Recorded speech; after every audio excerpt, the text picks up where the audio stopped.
Hi and welcome everyone. This is the Hobo Prepper, Friar Tuck here. Okay, I want to say thank you to Bridget. I am really tired, otherwise you'd see a lot more excitement. But hey, if you ever need a surf, I'm your guy. So I want to say thank you. You're a lifesaver. Anybody else that wants to help out in the tip jar, Bridget found an issue with it. Sometimes you might have to enter in my email, so I put my email that account that I use is tied to, so that it will be easier for you if you want to leave a tip in the tip jar. You don't have to leave a lot, $1, $5. It all adds up over time, and that will be what I use to be able to fund some of the things in my trip. But I've got to, the hardest part is just finding a regular place where I can sleep for a couple of days. And once I set myself up and I can, I know that, okay, I got a place, I feel comfortable enough to be able to maneuver around here, so I can go through town and start rummaging up work. Well, that's got to happen, because I can't just not do anything. That's not right. It's not the right thing to do. I mean, I know I'm in a bad spot. I've kind of, hit my own rock bottom per se, just because of everything that I've gone through in the last year and a half, which the second topic I want to talk about today, other than my day and something interesting that happened, is that I really would like to talk about mental preparedness, because when you have to bug out, when you are in your SHTF situation, your personal one that's gonna really truly work for, or that you're truly dealing with. Excuse me guys, I'm tired. I am stuttering. I don't mean to. But anyways, the mental preparedness is important. If you do not keep yourself mentally prepared, if you do not understand that the more sleep deprivation that you have to deal with, that it messes with your brain chemistry. It's not only does it make you irritable, but it can lead to other things such as paranoia, such as becoming homicidal or hostile in general. Emotionally, you could become a roller coaster, and things could get very, very interesting there. So this is something that you should definitely work on being prepared for. If you are going to be, if you plan on bugging out at any point in time, it doesn't matter whether you're in my situation or a different situation, you're still going to have to worry about dealing with mental health and mental preparedness, and keeping your mental stability together. Because as you lose sleep, and as you deal with fatigue and hunger, and you could be dealing with extremes, and as you deal with those extremes, it's going to mess with you up here. And if it messes with you up there, well then your ability to make proper cognitive decisions is now compromised. And so I mean, it takes a lot of conditioning to really get out there and understand, to be able to deal with it. And even me, who's been dealing with it for so long, it's still hard. I mean, 4 hours sleep last night. I'm exhausted. I dealt with muscle spasms all night. I mean, I am between that and the eating issues that I've been having over the last couple of days, it's really ran me into the ground. So today I walked about 7 miles to the Daytona Rescue Mission. And at the Daytona Rescue Mission, I was told, well, they're not allowed to offer shelter or anything. Like, the city, from what the guy was explaining to me, is that the city is actually preventing a lot of these places from offering homeless shelters.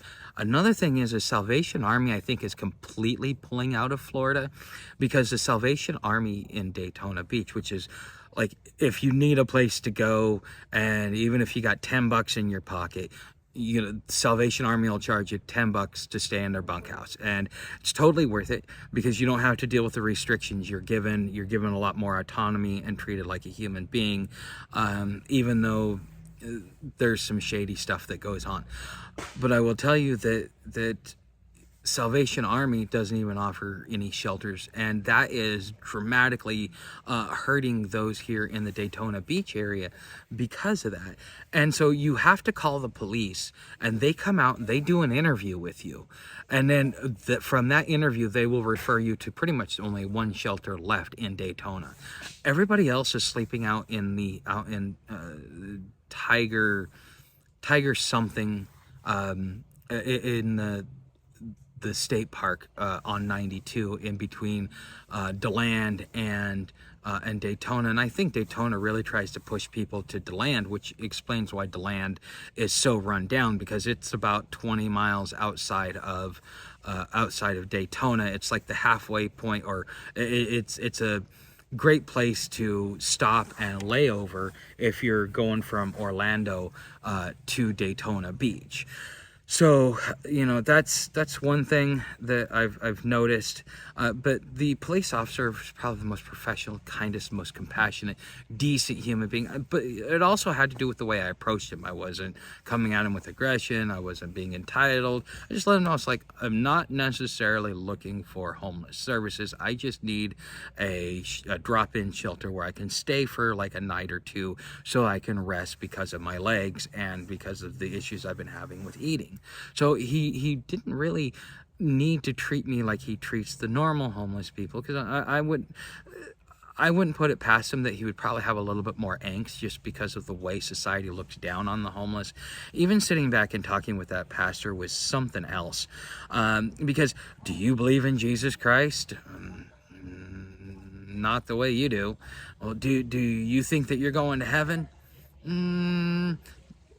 In a roundabout way, you could possibly say something like that. And he asked me for my clarification. I said, well, there's going to come a point when you will reincarnate to a point where you no longer need the physical body. And I mean, you could consider that heaven in your point of view, but not necessarily. And he's like, do you believe in the Bible? I'm like, no, I'm sorry, I don't.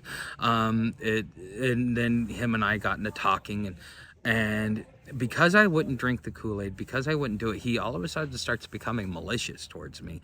And after I got done talking with the cop, I came back in and just to kind of update him, say thank you for the hospitality, thank you for being nice, because I was trying to be as polite with him as possible.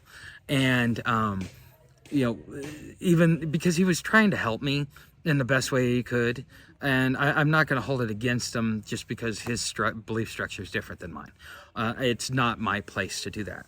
And there was another guy sitting there, and you know, he's sitting there just ragging on me. Well, you've been bumming around the country for 20 years. I'm like, no, I've been doing it for 3 days.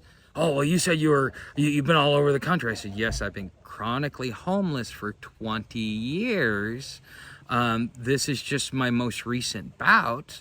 And, you know, the guy that's sitting there looking, and he's like, well, the guy sitting here, he sits there and tries to translate what I'm saying to this pastor guy. Man, the guy hit it spot on. He's like, he's not asking, he doesn't need a handout. All he's asking is just a place to rest his head for a couple of nights. He doesn't want your help, doesn't need your help. All he wants is a place to sleep. And, you know, and the pastor just goes on it, and we get to talking a little bit more, and, you know, he's like, well, you need to go get a job. I said, you know how hard that is with, you know, when you've worked for yourself for so long, it's really, really hard. And it's something that I've been doing. Like, I have been working, but I try to work for me before I go beg somebody else for a job. You know, by offering my skill sets to anybody that is willing to use them, including to you, the user or the viewers here.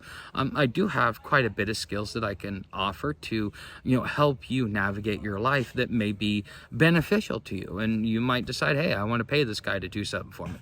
Now, am I bumming around? No. Am I trying to be derelict or anything else? No. But this pastor was completely convinced. So the guy had to sit there and explain to him, it's like, no, he understands that he's wrong, but he's still trying to process it and get through it. I'm like, finally somebody gets it. I know that this is messed up in the sense that I need to put my ego aside and just go to work. But on the same time, it takes a process when you've worked for yourself for so long to go work for somebody else. It's not like you could just sit there and just pick up and go, oh yeah, I want to go work, because it's a game changer for any individual. And that's really what we were talking about in this conversation. And, you know, having this conversation with this pastor and this other guy, I mean, the other guy was like, spot on. I'm like, thank you, man. I really appreciate it. And, you know, him and I shook hands, and I shook hands with the pastor, said, have a nice day, moved on.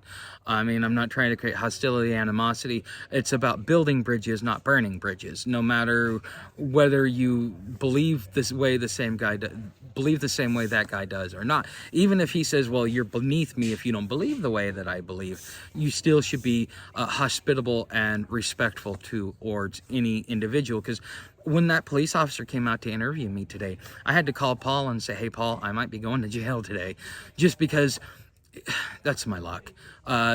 You know, with you guys have heard me in other videos talk about what happened with my ex in Oregon. I did everything that I was supposed to, but Oregon is notorious for putting warrants out even after you have satisfied the judgment.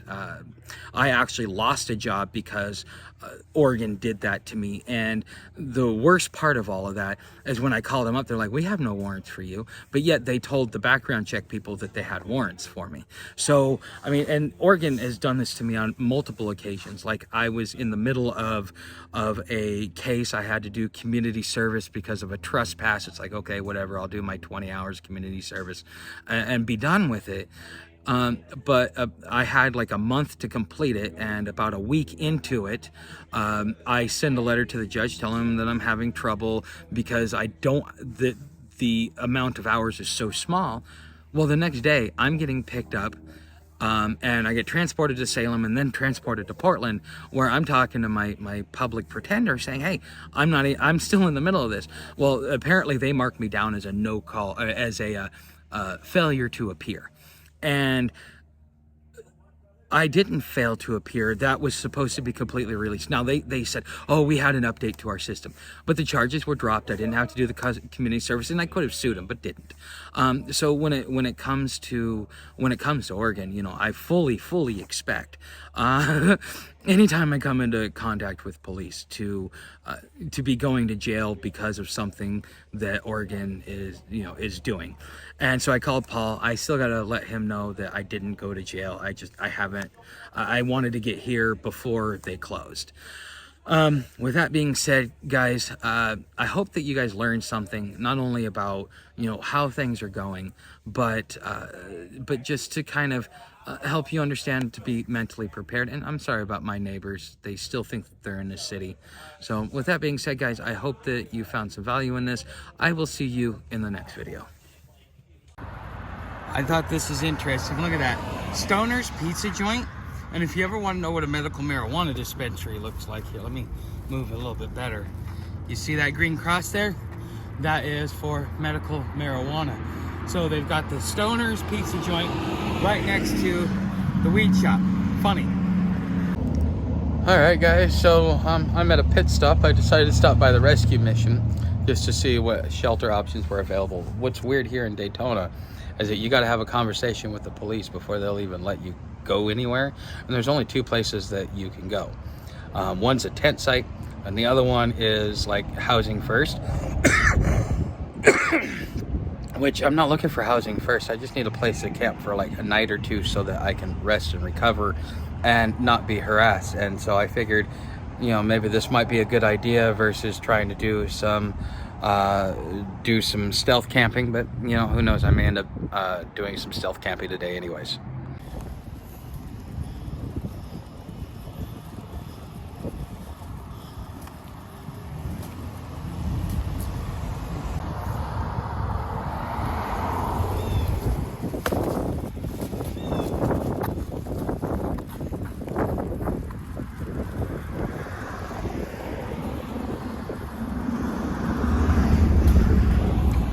Look at all these. Some of these are old plantation houses.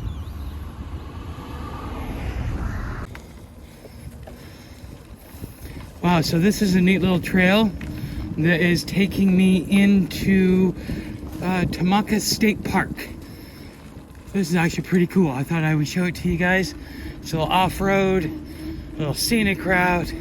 It's actually kind of nice considering what I just got off of. So, and since I'm getting a camp spot tonight, I don't mind riding the 7 miles. So I will see you guys a little bit later in the video.